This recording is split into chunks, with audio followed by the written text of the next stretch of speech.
cerimonia inaugurale entra nel vivo il programma olimpico, misure di sicurezza straordinarie. Il Capo dello Stato allunga la sua visita a Cortina, sarà presente l'11 e il 12 febbraio, scuole chiuse da martedì a giovedì. La cerimonia di apertura a Cortina con l'accensione del braciere affidata a Sofia Goggia, presente anche Riccardo, il bimbo di 11 anni lasciato a piedi dal bus in Cadore. Danneggiamenti lungo la rete ferroviaria, ritardi sulla Bologna-Padova, l'ipotesi del sabotaggio anarchico contro i giochi invernali, come avvenne per le Olimpiadi di Parigi. Identificati e denunciati dai carabinieri 2 bulli che hanno minacciato e picchiato fuori da una scuola un quindicenne a Bassano del Grappa, segnalati alla procura dei minori un coetaneo della vittima ed un tredicenne. Spacciava cocaina e marijuana da una roulotte parcheggiata a pochi passi dalle scuole, arrestato 52enne a San Donà di Piave. Rientrato al Lido di Venezia da pochi giorni, Alberto Trentini, il cooperante veneziano rimasto prigioniero in Venezuela per 423 giorni, affida i suoi pensieri ad una lettera alle nostre emittenti. Scontro frontale tra 2 auto sulla Cadore Mare a San Vendemiano, 5 i feriti, i 2 in condizioni più serie trasportati all'ospedale di Treviso. Beatrice Venezzi, tra le detenute del carcere della Giudecca, mercoledì prossimo sarà in Laguna per una lectio magistralis sul valore della musica come strumento per avvicinarsi al bello. Castel Gomberto, cerimonia per l'intitolazione di uno slago ai martiri delle foibe, presente anche una delle cugine di Norma Cossettola, giovane studentessa istriana diventata simbolo della giornata del ricordo. Buonasera, ben ritrovati con l'edizione del Veneto dei nostri notiziari. Dopo la cerimonia inaugurale entra nel vivo il programma olimpico, misure di sicurezza straordinarie. Il Capo dello Stato allunga la sua visita a Cortina, 2 giorni anziché 1.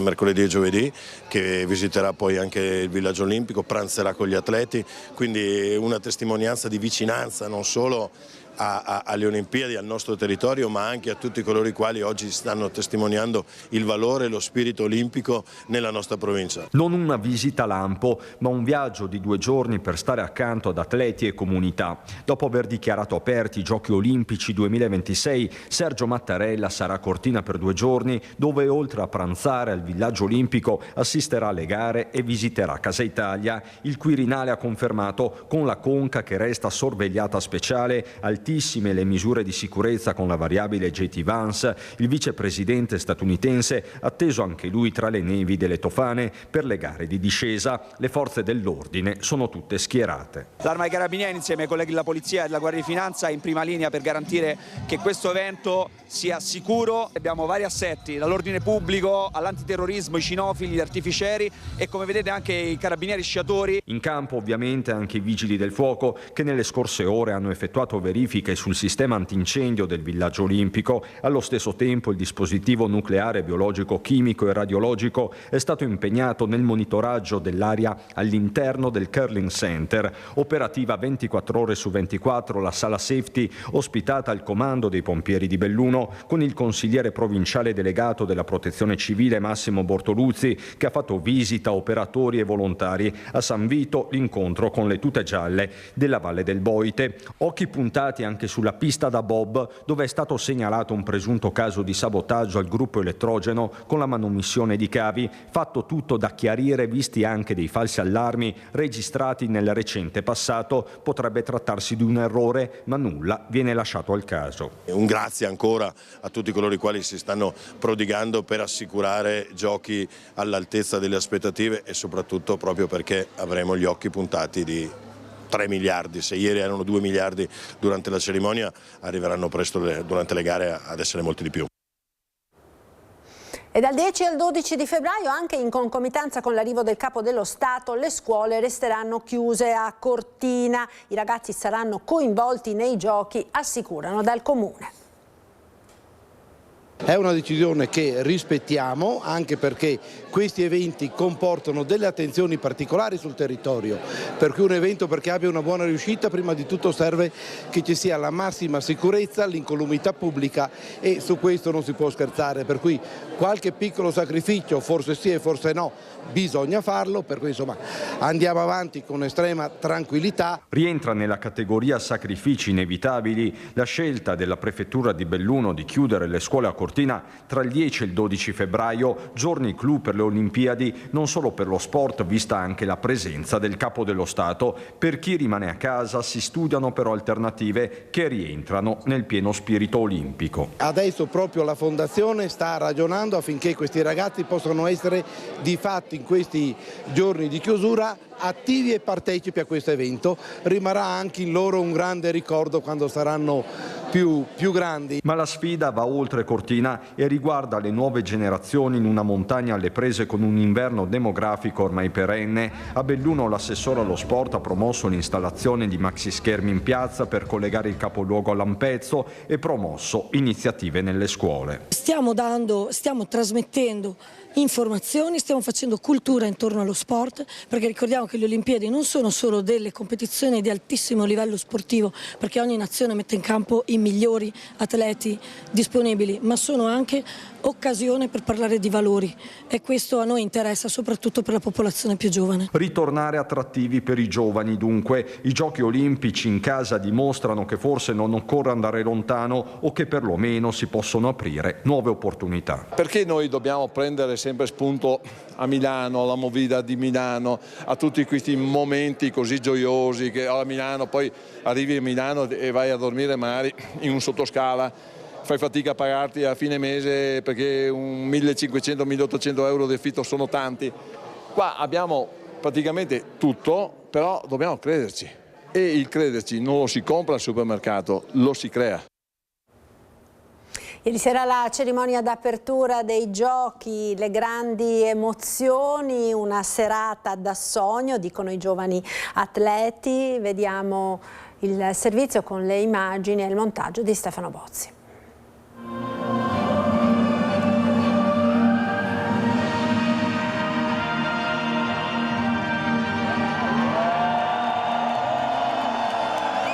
È una Sofia Goggia luminosa quanto emozionata quella che accende il bracciere olimpico di Piazza di Bona. È in quel momento che un brivido percorre Corso Italia, un brivido di orgoglio e consapevolezza. In mondo visione, in collegamento con la cerimonia principale di San Siro, si alternano momenti memorabili.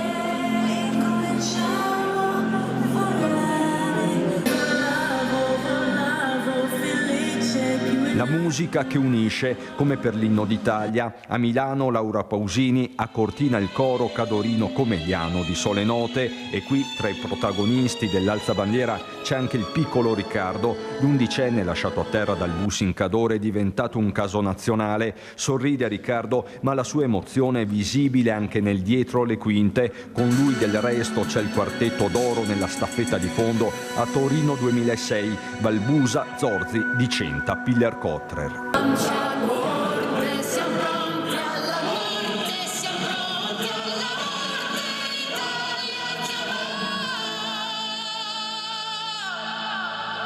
Una serata iniziata con lo sfilamento di 34 associazioni di volontariato del territorio, non manca nessuno, i gruppi in costume, addirittura le maschere dei mitologici Krampus, e poi il mondo dello sport giovanile. Noi siamo qua di Cortina, siamo uno sci club di Cortina, però veniamo un po' da tutta Italia. Io per esempio sono di Milano, lui è di Milano, però ci sono ragazzi anche da Roma, siamo un po' da tutta Italia. Fa un effetto incredibile, soprattutto per noi che veniamo da quando siamo piccoli in queste vie, giocavamo a pallineve da piccolini, venire qua in questi giorni, tra l'altro siamo tutti volontari. 2 anni fa ci sembra è un sogno per noi. Un sogno che ora è realtà, al cospetto di quella Tofana illuminata e mai così ricca di suggestioni. A guardarla con timore quasi reverenziale le centinaia di atleti che hanno sfilato lungo Corso Italia tra tifo e applausi, anche qui in contemporanea con Milano, in un tempismo perfetto. Ora si gareggia e si fa sul serio con l'emozione chiamata a trasformarsi in prestazione. Cortina dopo 70 anni sembra ancora pronta, il tempo è passato, ma l'energia resta.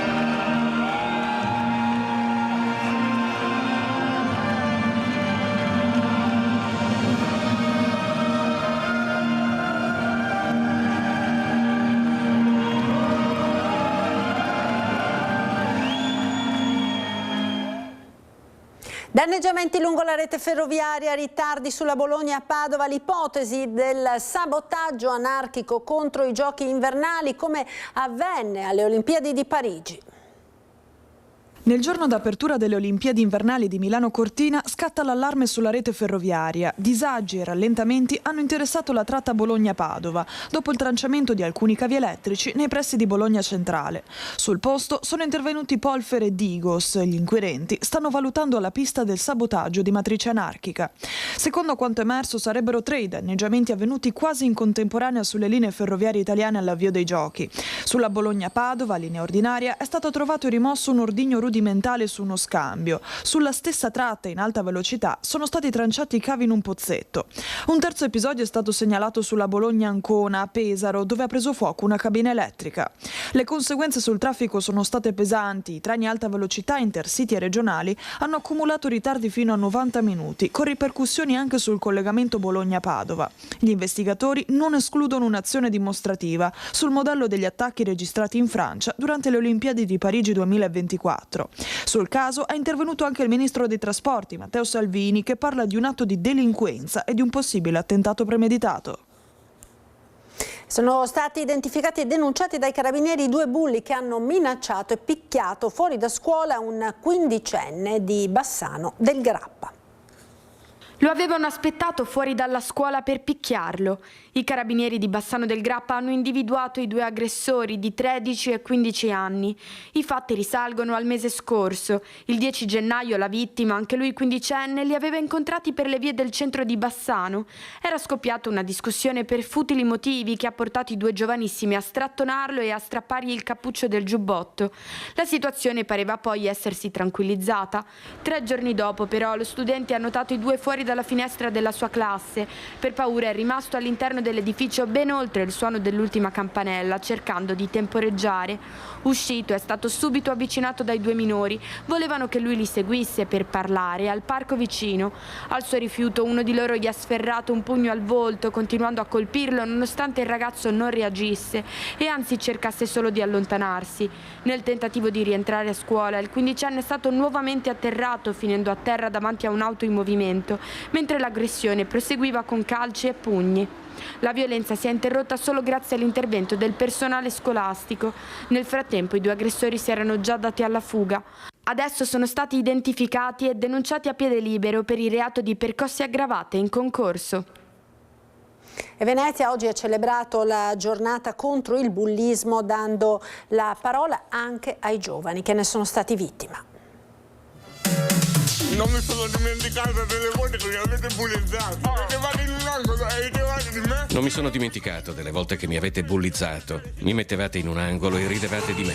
I versi di Gerry Asani, giovane artista che convive dalla nascita con una paralisi cerebrale, risuonano come macigni nella sala capitolare della Scuola Grande di San Teodoro. È la giornata contro il bullismo e il cyberbullismo e a Venezia, tra le testimonianze dei giovani che ne sono stati vittime, c'è anche la sua. Bullismo, cyberbullismo e più in generale fragilità e problemi grandi e piccoli sono sempre più diffusi tra giovani e giovanissimi. Ad esempio su una classe di 22 bambini e bambine, parliamo della scuola primaria ma anche della scuola secondaria di primo grado, in 16-18 iniziano a piangere e ci raccontano quelle che sono le difficoltà. Alcune volte derivano dalla famiglia, altre volte derivano proprio dall'ambiente, dal gruppo dei pari. Fondazione Libra è un'associazione senza scopo di lucro che raccoglie le fragilità e le storie di bullismo e cerca di risolverle. In sala c'è anche il prefetto di Venezia Darco Pellos e molti esponenti del mondo politico. È un tema, questo, che è molto delicato. Che cosa possono fare le istituzioni? Possono fare tantissimo. Io ci ho fatto una legge, la 150 del 2025, che parla di sensibilizzazione, parla di prevenzione, parla di consapevolezza e soprattutto parla di riconoscere e di denunciare subito.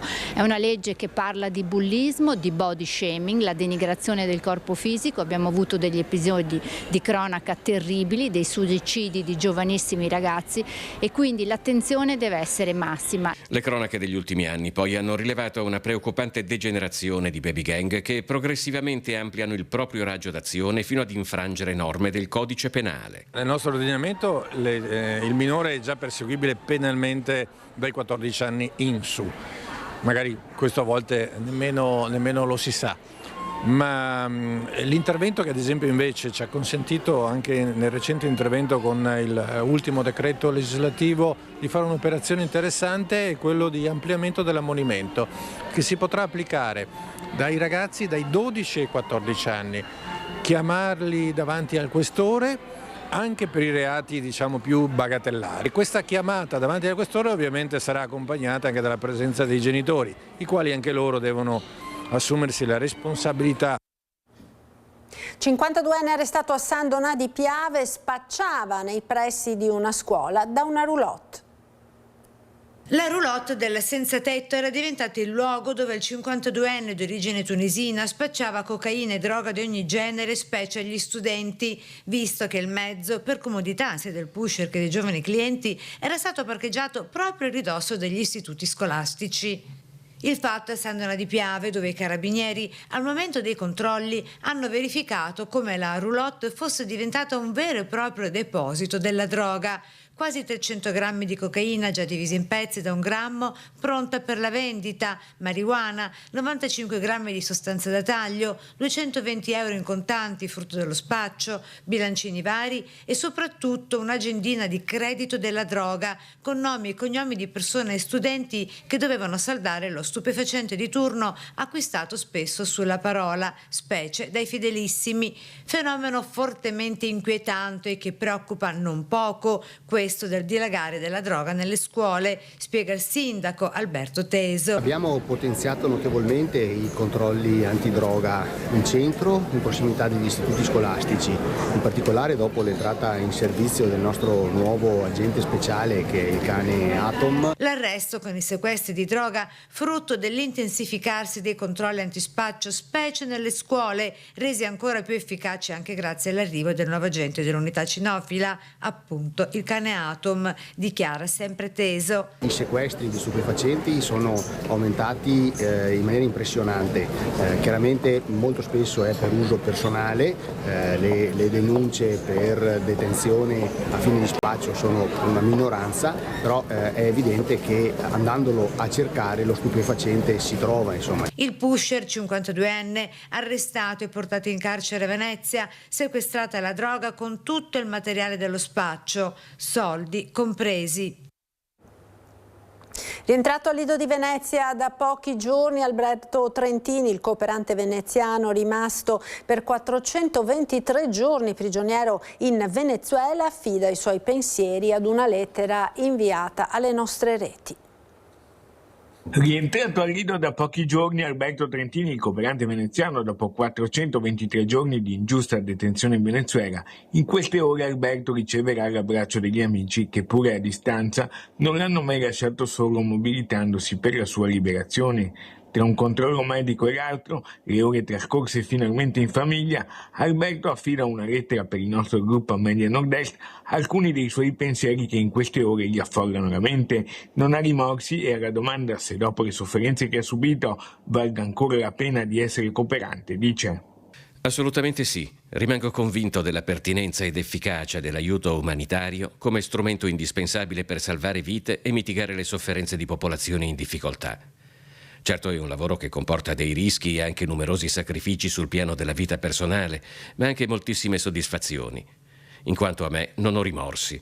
Quando mi hanno catturato andavo a una riunione con un direttore di un ospedale per equipaggiare la nuova sala di fisioterapia che avremmo a breve inaugurato. Quella riunione andava fatta sì o sì. Le autorità e le strutture presenti nei paesi vanno sempre coinvolte negli interventi. Al massimo, se potessi tornare indietro, proporrei di farla virtualmente. Aggiungo anche che ho solo bellissimi ricordi di questi ultimi 20 anni passati in gran parte in giro per il mondo. I colori, le culture, le amicizie e le esperienze vissute sono impagabili. Circa la mobilitazione che ha caratterizzato oltre un anno, aggiunge: Tutt'oggi, a circa 3 settimane dalla mia liberazione, ne sono ancora impressionato e soprattutto infinitamente grato. Alberto oggi vuole anzitutto dire grazie. Tanti, troppi nomi per non dimenticare qualcuno o non fare una gaffe. Ci provo comunque, sul piano locale e magari con il tuo aiuto. Voglio ringraziare di cuore tutti coloro che in questi lunghi mesi si sono spesi per me e per la mia famiglia. La stampa e la televisione locale, la mostra del cinema, Articolo 21, la municipalità del Lido e Pellestrina, le parrocchie e le scuole di tutta l'isola, l'intera comunità e molti altri. Grazie a te, Alberto. Scontro frontale tra due auto sulla Cadore Mare a San Vendemiano in provincia di Treviso, 5 i feriti, i 2 più gravi sono stati trasportati all'ospedale Cafoncello. 5 feriti, 2 dei quali gravi, l'impatto violentissimo. Poco dopo le 11:30 lungo la Cadore Mare a San Vendemiano in località Saccon. 2 le auto coinvolte nell'ennesimo incidente sulle strade della provincia di Treviso. Una Punto guidata da un 66enne marocchino ed una Passat condotta da un 23enne di origine romena, con a bordo altri 3 giovani di età compresa tra i 20 e i 30 anni. Un sorpasso della Passat all'origine dello scontro frontale. Nell'urto la Punto è rimasta incarreggiata. L'altra auto è carambolata sopra il fossato, piombando nel campo adiacente alla strada. Subito sono stati allertati i soccorsi sul posto, i vigili del fuoco di Conegliano ed i sanitari del SUEMA 118 intervenuti con ambulanze ed elicottero. 2 giovani dalla violenza dell'impatto sono stati sbalzati fuori dall'abitacolo, gli altri feriti erano ancora dentro le auto. Alla fine sono 5 le persone ferite, 3 in modo lieve, 2 più gravi, un 26enne che è stato portato con l'elicottero a Treviso ed un 20enne ricoverato sempre al Cafoncello. Gli altri 3 sono stati trasportati all'ospedale di Conegliano. Sul posto sono intervenuti anche i carabinieri per i rilievi dell'incidente e per regolare la viabilità. La Cadore Mare è rimasta chiusa al traffico in entrambe le direzioni fino al completamento delle operazioni di soccorso e messa in sicurezza di una delle arterie più trafficate della Marca. Autotrasportatori veneti in difficoltà. L'ultima indagine della CGA rivela come in Veneto abbiano chiuso negli ultimi 10 anni 2000 imprese.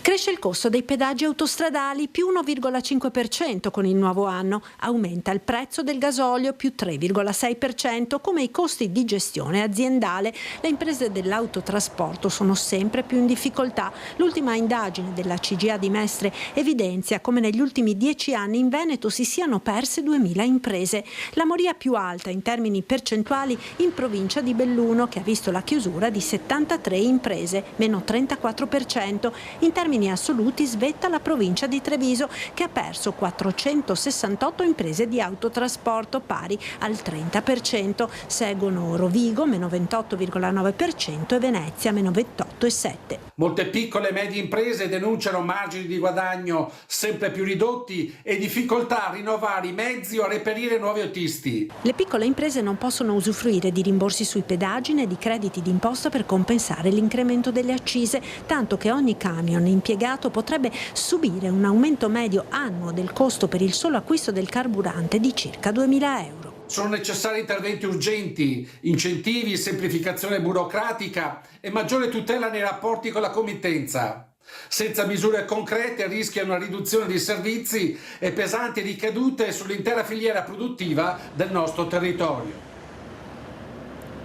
Caso Fenice, domani sera in occasione della prima della Traviata gli orchestrali continueranno a distribuire volantini di sensibilizzazione contro la nomina di Beatrice Venezia, direttrice d'orchestra. Intanto la maestra annuncia che mercoledì arriverà a Venezia per tenere una lectio magistralis sul valore della musica come strumento per avvicinarsi al bello. L'iniziativa voluta dalla direttrice del carcere femminile si inserisce proprio tra le attività del carcere, dove è stato istituito anche un coro delle detenute.